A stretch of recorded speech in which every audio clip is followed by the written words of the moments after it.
Hi, I'm Richard Morais, Senior Minister at Unity of Phoenix Spiritual Center, and I want to thank you for visiting our website and for tuning in to today's message. If you feel inspired by today's talk, I really encourage you to make a donation by hitting that button below and making a contribution to this ministry. It'll allow us to continue these messages online and to do the great work we do here at Unity of Phoenix, which is to inspire people to live better lives. So thanks for tuning in, thanks for your support, and we hope to see you at a Sunday real soon. Okay, have you heard about the fiercest of all Vikings, Rudolph the Red? Fierce Viking. One day he was at home with his wife and he looked out the window and he said, "It's going to rain." His wife said to him, "How do you know?" He said, "Because I am Rudolph the Red and I know rain, dear." Come on, Richard would tell that joke. You know Richard would tell that joke. I spent half my time preparing this talk just working on that joke. So that was 100% his joke. So how many of you like surprises during the holiday times? See, the holidays are about surprises. The presents we give to family and friends, many times we hope that they're a surprise. Our children, we hope that they're a surprise. The whole Christmas story is about surprises. The angel Gabriel coming to Mary, surprise. It's about surprises, it is. Mary and Joseph, all the way through the desert to the Bethlehem, surprise, no room at the end, right? Then surprise, you're having the Christ child. Surprise, the wise men show up with gifts of gold, frankincense, and myrrh. The holidays are about surprises. And one of the things I want you to really look at is, do you trust life? Do you trust God enough to live in surprises? Because part of this holiday is that your soul is open to be surprised by God. That when we get in our scared place, when we get in our closed down, shut down, fearful place, we don't want to be surprised. We want to be in complete control. And it really limits the amount of good we have in our life. One of the things that Richard and I have done this year is that we've given each other the theme, the talk title, for when we cover for each other. And so it's kind of a surprise every time what I'm going to talk about when I come up here. And it's been kind of fun for us because we kind of like throw things at each other and say, okay, try this one, right? And only with the best of heart and intentions. So Richard said, I've got this book I'm going to do the first 5 and you're going to do the second 5. And, surprise. And I'd never heard of the book, never read the book, had no idea about the book. But I've just loved this little book. The little book is called If Life is a Game, These Are the Rules. And it's by Sherry Carter Scott, PhD. And it's a lovely, lovely, wonderful little book. It's a perfect little stocking stuffer. It's a great little Christmas present. I've so enjoyed this book over the last 2 weeks. Richard did a great series of talk last week on the first 5. And the first 5 rules of life are: 1, go to the slide. 1, you will receive a body. Look around. Everybody's got one? Check. That one we've done, right? You might hate your body, you might love your body, but everybody gets a body. 2, you'll be presented with lessons. Did everybody have a lesson, at least one lesson this week? Check. Good. There are no mistakes, only lessons. Now, that may not be what your family is saying to you, but there are no mistakes, only lessons. And 4, our personal favorite, lessons repeat until you've learned them. How many have ever learned the same lesson, had to go around more than one time? More than 10,000 times. Right? And the last one is that learning doesn't end. Like we never get to a point where we're done. Right? We're always in the expression and expansion of God. So now I get the second 5. And the first, number 6. And I love number 6. There is no better than here. Yay! Right? How many of you in your mind have created an image or a belief that there is a better place than you're supposed to be than right here? How many of you have ever thought, because I can think of it in a different, better way, that's the life that I'm supposed to be living? And what I want you to see today is that there is no better. Only in your mind can you separate yourself from reality. That this is the perfect place for you to be right here, right now. Ram Dass wrote a book in 1971 called Be Here Now. Anybody remember it? Be Here Now. Then Eckhart Tolle came back with the same theme 20-some years later, said, in the power of now, realizing that the deep present moment is all you have. Realize that the deep present moment is all you have. Make the now the primary focus of your life. See, there's two things that happen when we don't live in the present, when we're not in the moment. Oh, give them your shirt. Come on, stand up. Can you see it? Get the camera ready. We're going way over here. You're going to have to stand up. Come on over. Come. I got a visual aid. You ready? Can you see it? That's good. Can the camera get that? Just be. There you go. That's the whole teaching tool. Now you get an extra bonus point for the shirt today, so congratulations. All right? So one of the things I want you to look at is that in our mind, we can separate now from the future or the past. And we can also separate where we are right now from another location. But what I want you to see is that where's God? God is only in the present. If you want to have a spiritual experience, you may have a spiritual experience in the present, but it won't be when you're focusing on the future. It will only be when you're fully committed in this present moment. That in this present moment, I want you to see that there is no stress. The only stress in your life is when you move out of the present moment and you start fixating about the future or you have regrets with the past. But in this present moment, the more you move into this moment, there's absolute peace. That the rule of life is when you get there, but you don't have to be there now. That's why she said it better. Jesus said the kingdom of heaven is right here, right now, but people see it not. That the fullness, the glory of God is in this present moment. The future will take care of itself. The past you can do nothing about, but be here now. How many of you have ever heard of, like, one of the mythological stories like Harry Potter or any of the Disney stories? Do you know that one of the themes over and over again in those stories is that people are being raised by people that are not their own? You know the story of Harry Potter? Do you know who Harry Potter was raised by? His aunt and uncle that were muggles. Did you ever feel like you were being raised by muggles? Right? And in our mind, for many of us, this is the first time we kind of say, it shouldn't be like this. I shouldn't be raised by these people. These people are not my people. Mom, it does not apply to you. I've never felt this way. Right? But there is that part of us that thinks, these cannot be my people. Where are my people? These are not my people. And we begin to this process of mentally kind of separating ourselves from the present moment. But actually, the present moment is where God is, right here, right now. And the moment we fully accept the present moment, then we can evolve and transform anything in our life. But when we keep moving to some other time or some other place, we miss the glory of God that is right here. I am right here, right now. Will you say that with me? I am right here, right now. I like right here, right now. Together? I like right here, right now. And I want you to really tell yourself, because some of us have such a story that right here, right now is not okay. We have this strong belief that says it should be different, that what I'm living right now is wrong. But it's only right here, right now, that you can access God. That every possibility is available, but only right here, right now. And the moment we fully move into this moment, then you can create anything else. But it's not until you move into this moment that you can really transform anything in your life. So rule number 6, there is no better place than here. Is that true? There's no better place than here. Number 7, the hits just keep coming. Others are only a mirror of you. Does everybody have a fun family member? Right?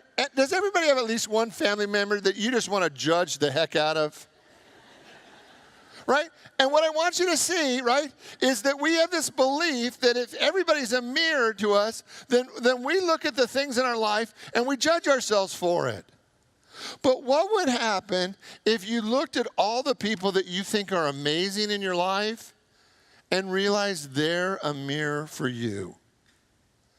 See, what tends to happen with this principle is we use it to beat ourselves up. We look at all the people we want to judge and all the people that we think are wrong or bad and whatever. We say, well, if that can't be a part of me. And that the universe is always working to give a reflection of you so that you can see your greatness. So you ready for your homework? I'm going to give it to you on the step number 2, right? Here's your homework for this week.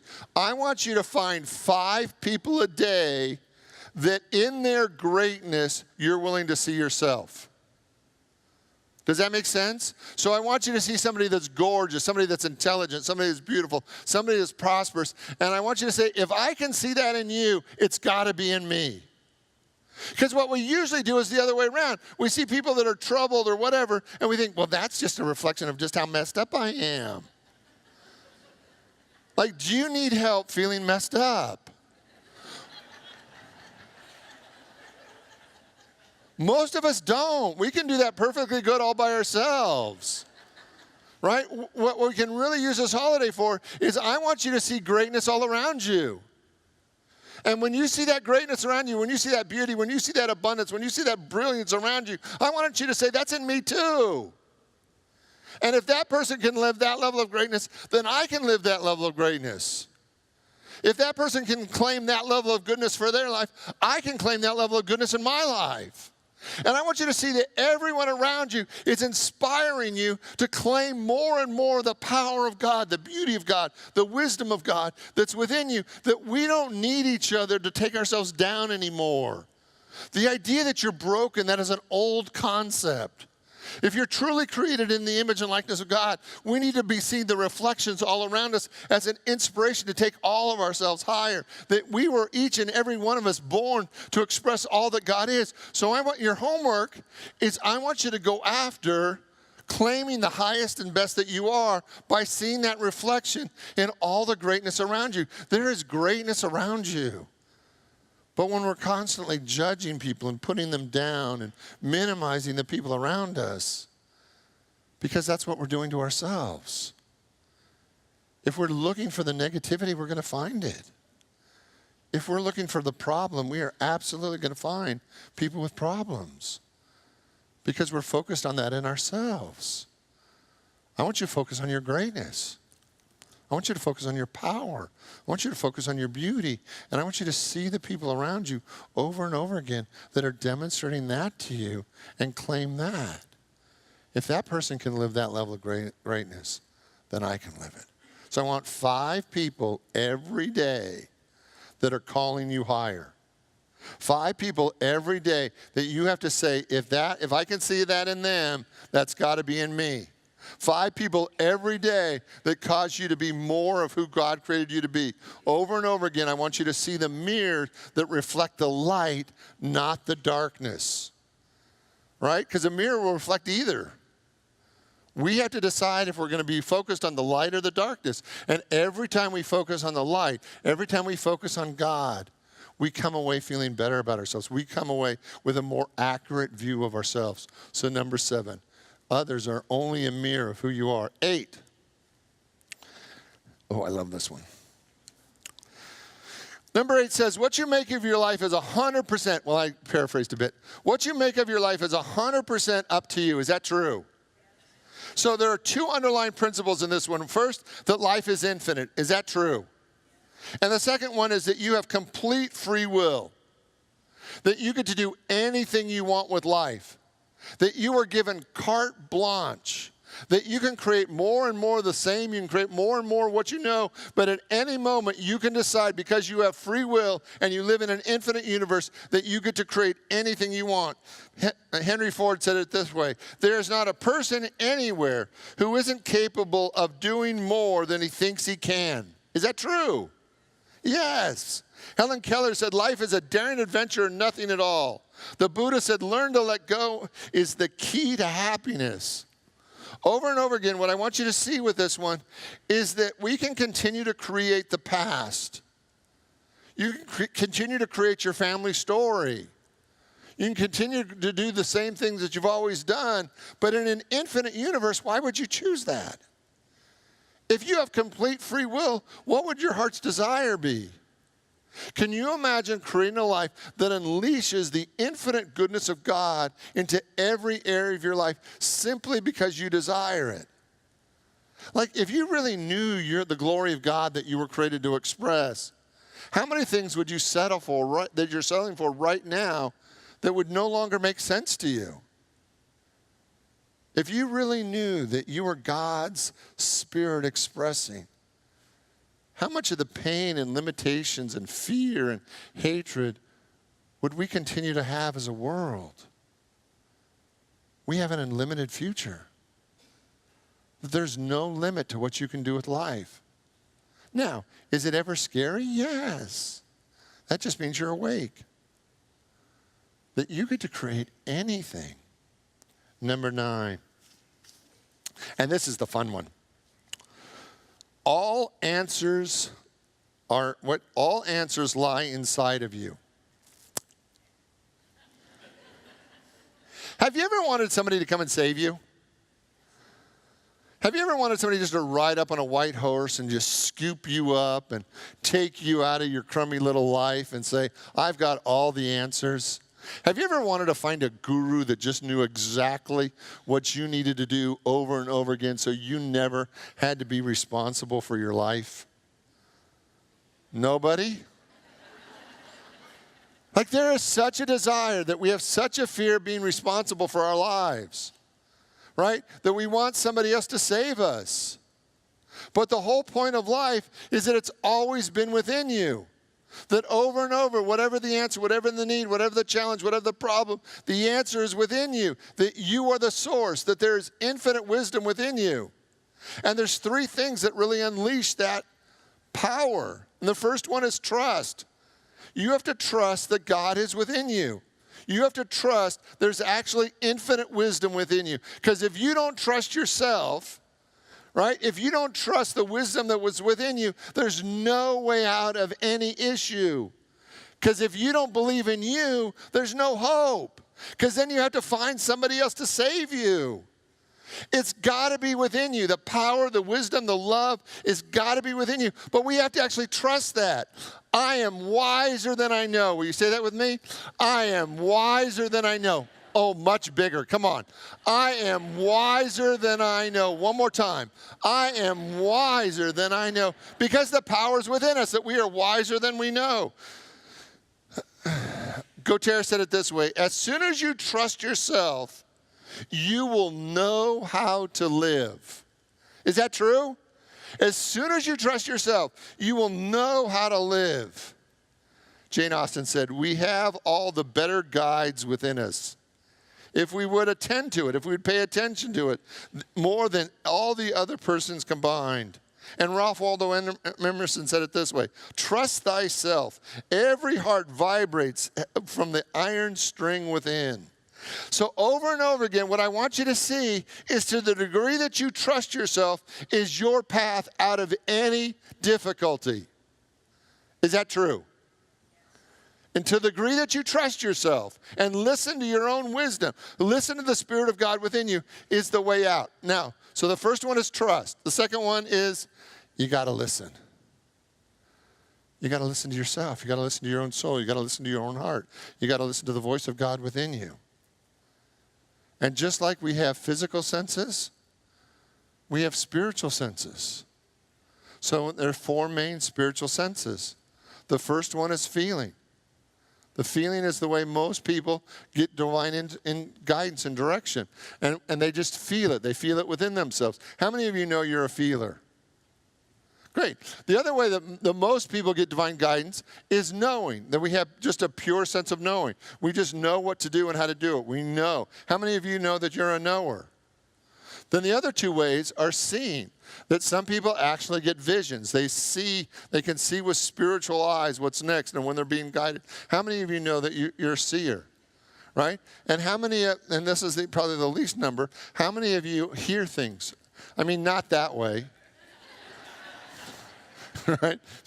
But you hear the voice of God. You hear Spirit actually speaking to your soul, almost like a voice that people have. So what I want you to see is that not only do we have all our physical senses, but more importantly, we have spiritual senses.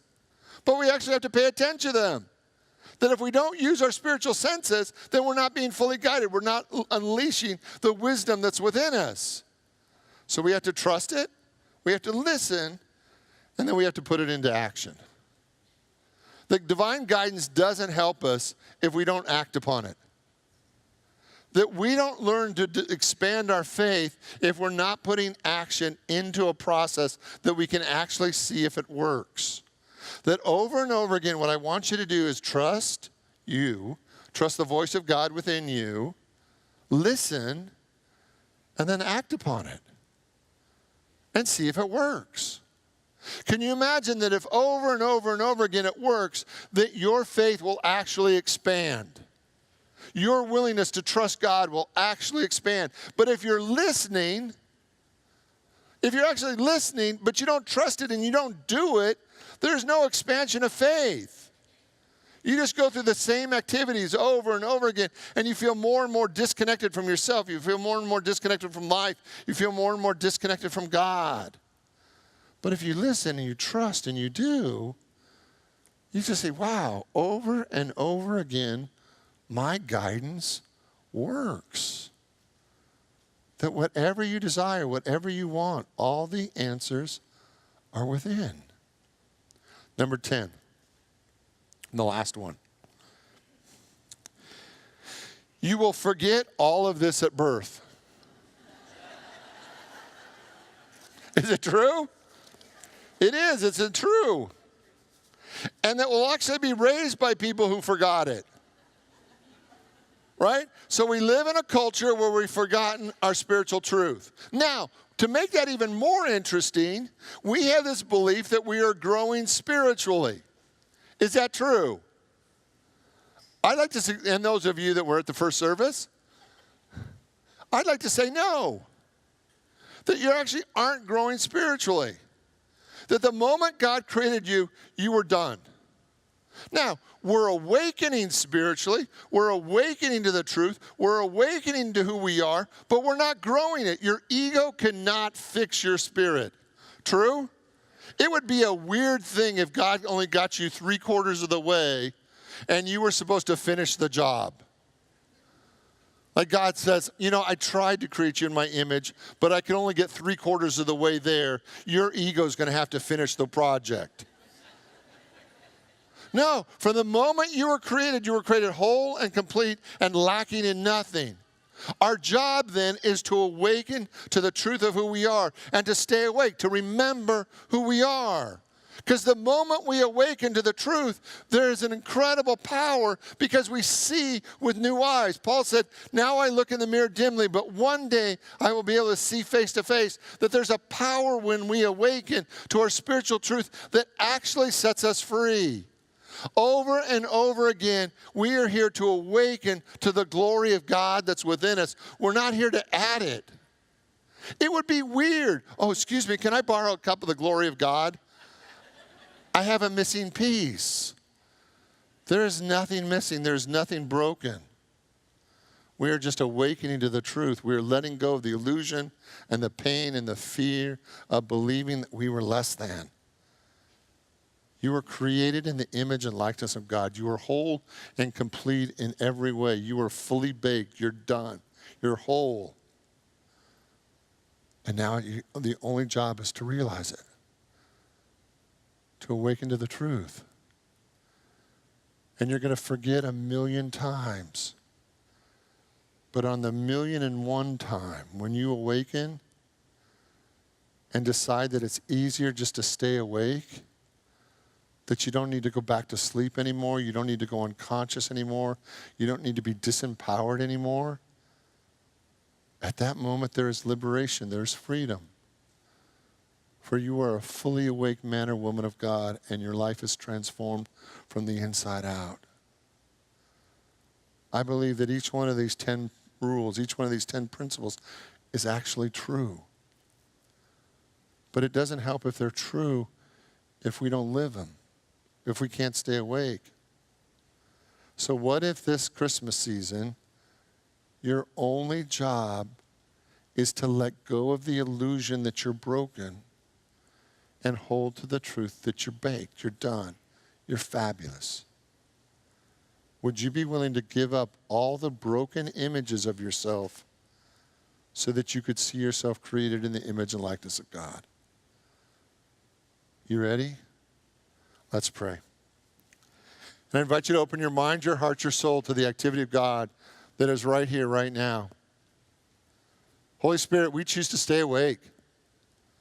We are tired of being asleep to the truth. We are tired of walking in the darkness. We are willing to be fully awake and experience the full glory, the full power, the full wisdom of God in us. We are willing to be more powerful, more alive, more abundant, more happy than we've ever been before. We are willing to experience this truth in greater and greater ways. Holy Spirit, help us keep us awake. Help remind us when we fall asleep, but help us stay awake.